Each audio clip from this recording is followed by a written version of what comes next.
Hello दोस्तों, आप सभी का एक बार फिर से स्वागत है आपके अपने यूट्यूब चैनल अभ्युदय क्लासेस में। आज हम आप लोगों के लिए लेकर आए हैं राष्ट्रीय आंदोलन से जुड़ी हुई कुछ महत्वपूर्ण घटनाएं जो आपकी परीक्षा की दृष्टि से अत्यंत ही महत्वपूर्ण हैं।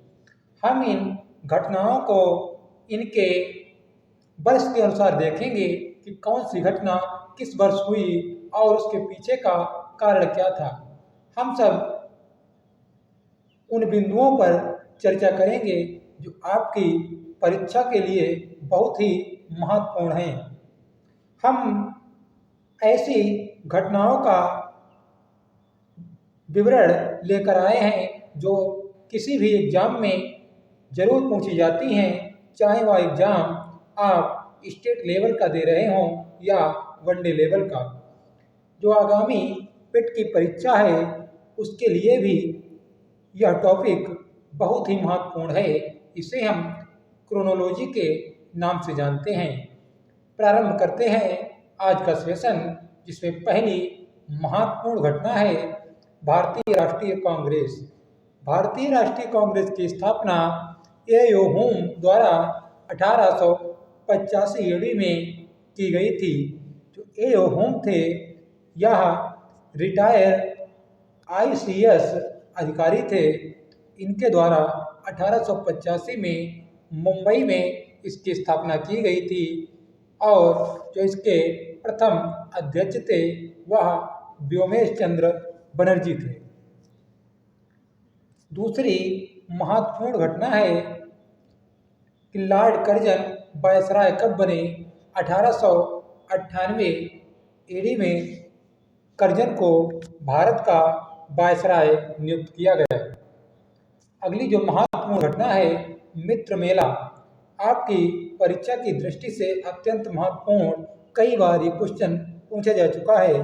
मित्र मेला की स्थापना 1899 में बी.डी. सावरकर यानी विनायक दामोदर सावरकर और इनके भाई जी.डी. सावरकर ने मिलकर की थी। आप लोगों को मित्र मेला के बारे में याद रखना है। नेक्स्ट आपका आता है अनुशीलन समिति।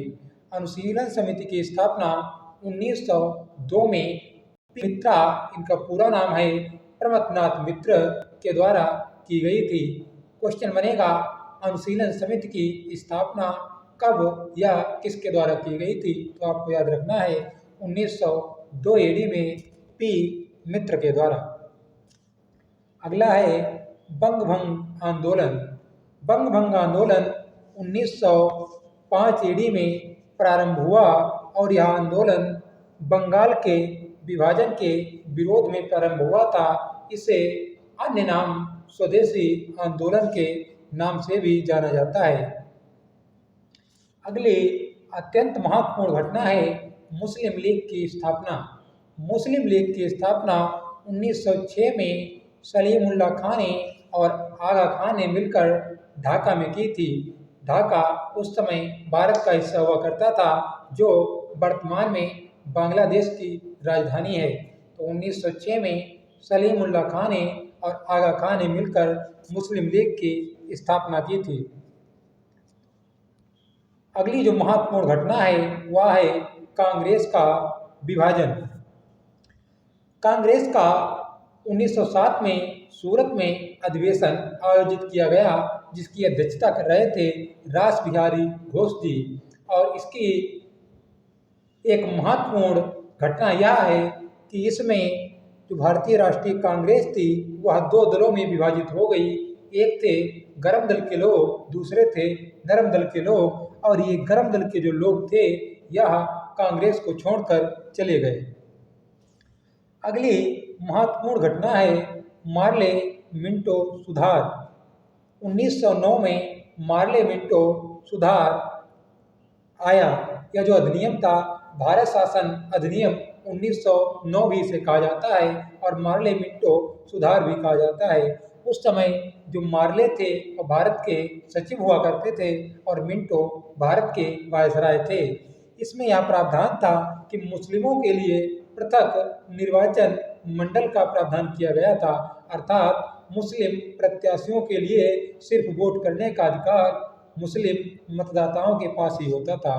इसी क्रम में जो अगली महत्वपूर्ण घटना है 1915 की, 1915 में गांधी जी दक्षिण अफ्रीका से भारत लौटे थे।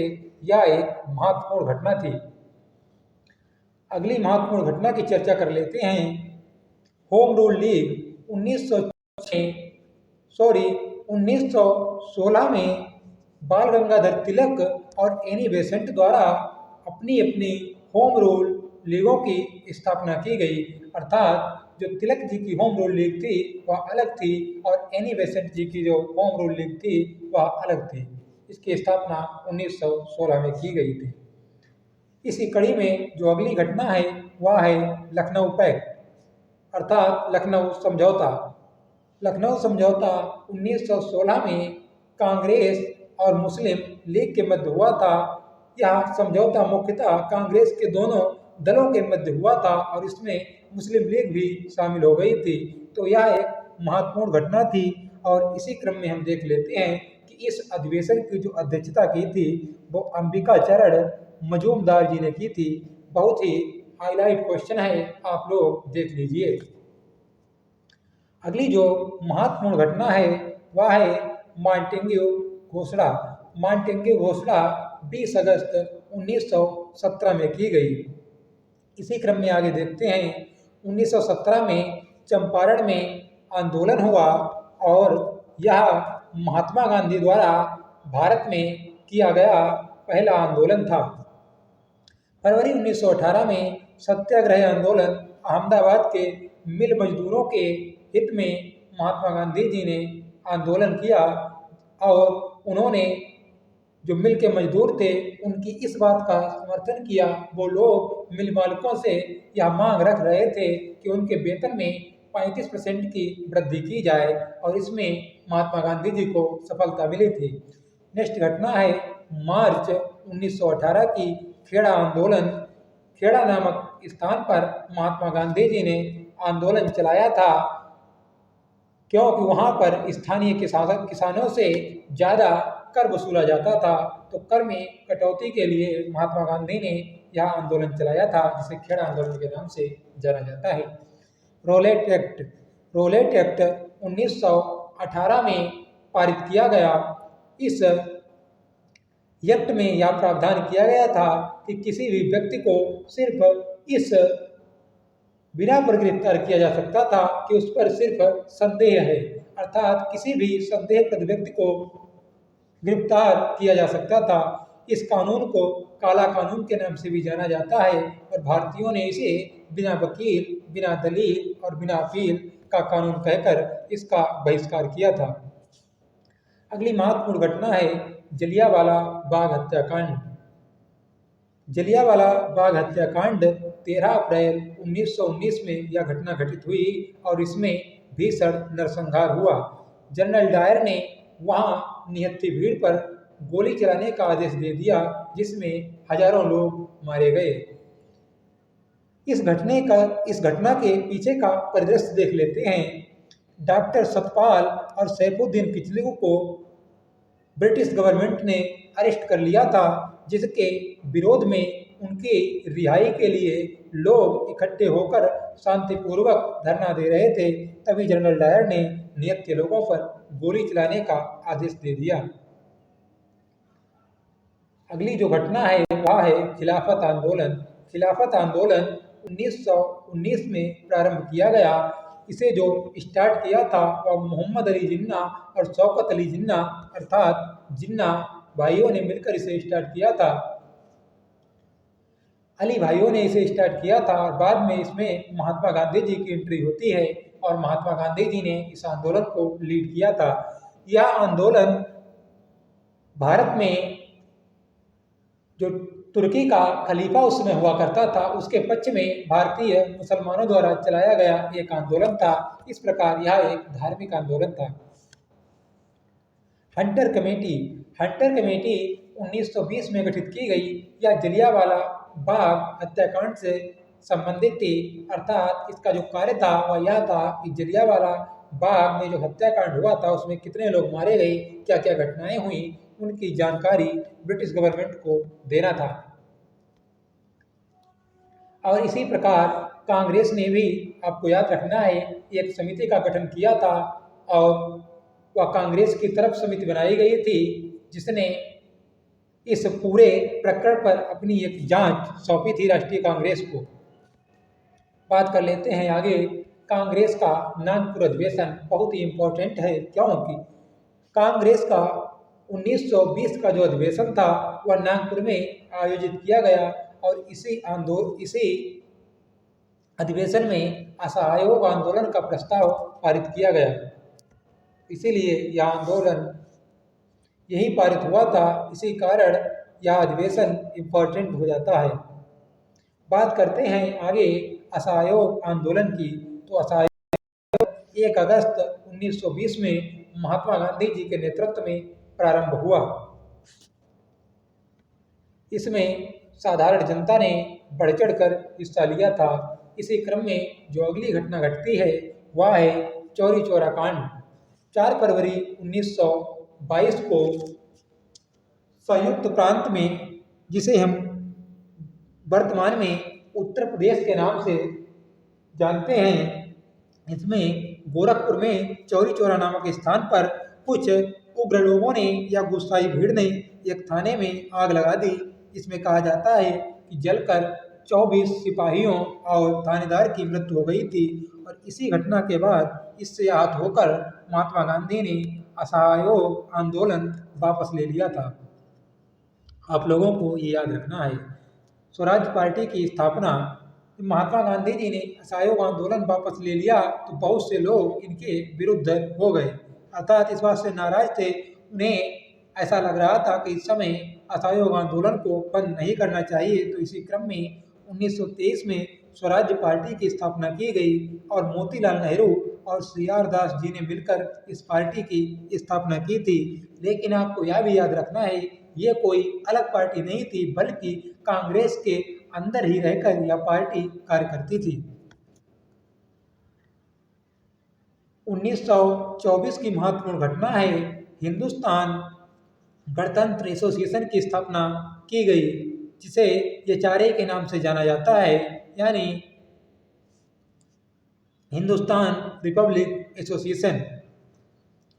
9 फरवरी 1925 में काकोरी में घटना घटित हुई, जब भारतीय क्रांतिकारियों द्वारा एक ट्रेन को लूटा गया। यह घटना 9 फरवरी 1925 को काकोरी नामक स्थान पर हुई थी। इसे काकोरी कांड के नाम से जाना जाता है और वर्तमान में इसका नाम काकोरी ट्रेन एक्शन कर दिया गया है। 3 फरवरी 1928 में साइमन कमीशन भारत पहुंचा। यह एक महत्वपूर्ण घटना थी और भारतीयों द्वारा साइमन कमीशन का बहुत बड़े लेवल पर विरोध किया गया। इसका कारण था कि इस कमीशन में इस आयोग में एक भी सदस्य भारतीय नहीं था। जो आपकी अगली घटना है इस कड़ी की, वह है नेहरू रिपोर्ट। नेहरू रिपोर्ट 1928 में मोतीलाल नेहरू द्वारा पेश की गई थी और इसके बाद एक जिन्ना रिपोर्ट भी प्रकाशित हुई थी। आप लोगों को याद रखना है। नेक्स्ट महत्वपूर्ण घटना है बारदोली सत्याग्रह। बारदोली सत्याग्रह 1928 में चलाया गया था और यह सरदार वल्लभ भाई पटेल द्वारा इस आंदोलन को नेतृत्व प्रदान किया गया था। और इसी आंदोलन के बाद वल्लभ भाई पटेल जी को सरदार की उपाधि प्रदान की गई थी। कई बार क्वेश्चन बन चुका है, किस आंदोलन के बाद वल्लभ भाई पटेल जी को सरदार की उपाधि दी गई थी? तो वह दी गई थी बारदोली आंदोलन के बाद। अगली जो महत्वपूर्ण घटना है वह है लाहौर अधिवेशन। कांग्रेस का लाहौर अधिवेशन 1929 में आयोजित किया गया, जिसकी अध्यक्षता जवाहरलाल नेहरू ने की थी। आपको ये याद रखना है। और इसमें कुछ महत्वपूर्ण घटनाएं घटित हुई थी जिन पर जिक्र कर लेते हैं। इसी में यह प्रस्ताव आया कि 26 जनवरी को स्वतंत्रता दिवस के रूप में मनाया जाएगा और तभी से प्रत्येक वर्ष 26 जनवरी के दिन स्वतंत्रता दिवस मनाया जाने लगा। और नेहरू ने 26 जनवरी 1930 में प्रथम बार रावी नदी के तट पर तिरंगा फहराकर स्वतंत्रता दिवस पहला मनाया था। अगली घटना है 12 मार्च 1930 को गांधी जी ने दांडी नामक स्थान से दांडी मार्च स्टार्ट किया, जो नमक सत्याग्रह के नाम से जाना जाता है, क्योंकि ब्रिटिशर्स ने नमक पर कर लगा दिया था बहुत बड़ा, जिसका विरोध किया गया था। इसके परिणाम स्वरूप महात्मा गांधी जी ने यात्रा की थी। 6 अप्रैल को महात्मा गांधी जी ने दांडी नामक स्थान पर पहुंचकर नमक बनाकर नमक कानून तोड़ा और सविनय अवज्ञा आंदोलन प्रारंभ हो गया। जब महात्मा गांधी ने दांडी मार्च किया था तो इसमें इनके साथ 79 अनुयायी थे। आपसे यह क्वेश्चन भी कई बार पूछ लिया जाता है। बात कर लेते हैं आगे। 5 मई 1930 को महात्मा गांधी जी को गिरफ्तार कर लिया गया और महाराष्ट्र की इरबदा जेल भेज दिया गया। 12 नवंबर 1930 में ब्रिटेन में प्रथम गोलमेज सम्मेलन आयोजित हुआ, जिसमें कांग्रेस की तरफ से किसी भी व्यक्ति ने भाग नहीं लिया था। अगली महत्वपूर्ण घटना है 4 मार्च 1931 को महात्मा गांधी और भारत के वायसराय इरविन के मध्य समझौता हुआ था। आपको याद रखना है 7 सितंबर 1931 को द्वितीय गोलमेज सम्मेलन आयोजित हुआ, जिसमें कांग्रेस की तरफ से महात्मा गांधी जी ने भाग लिया था। और इसमें जो महात्मा गांधी जी ब्रिटेन गए थे वह राजपुताना जहाज से गए थे। यह भी क्वेश्चन पूछा जाता है, राजपुताना जहाज से महात्मा गांधी ब्रिटेन गए थे। 1939 में मुस्लिम लीग द्वारा मुक्ति दिवस मनाया गया और 1940 में सर्वप्रथम पाकिस्तान नाम के अलग राष्ट्र की मांग की गई। 1940 में मुस्लिम लीग का अधिवेशन लाहौर में आयोजित किया गया और इसकी अध्यक्षता कर रहे थे मोहम्मद अली जिन्ना। और मोहम्मद अली जिन्ना इसकी अध्यक्षता कर रहे थे। इसी अधिवेशन में प्रथम बार एक अलग राष्ट्र यानी पाकिस्तान नामक एक अलग राष्ट्र की मांग की गई थी। आपको याद रखना है। जिक्र आया है मोहम्मद अली जिन्ना का। मोहम्मद अली जिन्ना की एक बड़ी ही महत्वपूर्ण उपाधि है कायदे आजम। आपसे क्वेश्चन पूछा जाएगा कायदे आजम निम्नलिखित में से किस व्यक्ति को कहा जाता है, तो आपका आंसर हो जाएगा मोहम्मद अली जिन्ना। नेक्स्ट महत्वपूर्ण घटना है क्रिप्स मिशन। नेक्स्ट महत्वपूर्ण घटना है क्रिप्स मिशन। क्रिप्स मिशन 1942 में भारत आया था और यह स्टेफर्ड क्रिप्स की अध्यक्षता में भारत आया था। इसके 2 सदस्य अन्य थे, वह थे एबी एलेक्जेंडर और एक थे पैट्रिक लॉरेंस। ये बातें भी आप लोगों को याद रखनी है। अगली महत्वपूर्ण घटना है 8 अगस्त 1942 को भारत छोड़ो आंदोलन प्रारंभ किया गया। इसके तहत महात्मा गांधी को और कांग्रेस के बड़े नेताओं को 9 अगस्त सुबह ही गिरफ्तार कर लिया गया था। 23 मार्च 1943 को पाकिस्तान दिवस के रूप में मुस्लिम लीग द्वारा मनाया गया। अगली महत्वपूर्ण घटना है 19 जनवरी 1946 को नौसेना के कुछ सिपाहियों ने विद्रोह कर दिया और बाद में सरदार वल्लभ भाई पटेल जी के कहने पर उन लोगों ने आत्मसमर्पण किया था। 3 जून 1947 में माउंटबेटन योजना आई। इस माउंटबेटन योजना में प्रावधान था कि भारत को 2 अधिराज्यों में बांट दिया जाएगा, पहला भारत और दूसरा पाकिस्तान। आखिरकार हमारे जीवन में वो क्षण भी आ गया जिसके लिए राष्ट्रवादी और भारत की जनता अनेक वर्षों से प्रयासरत थी।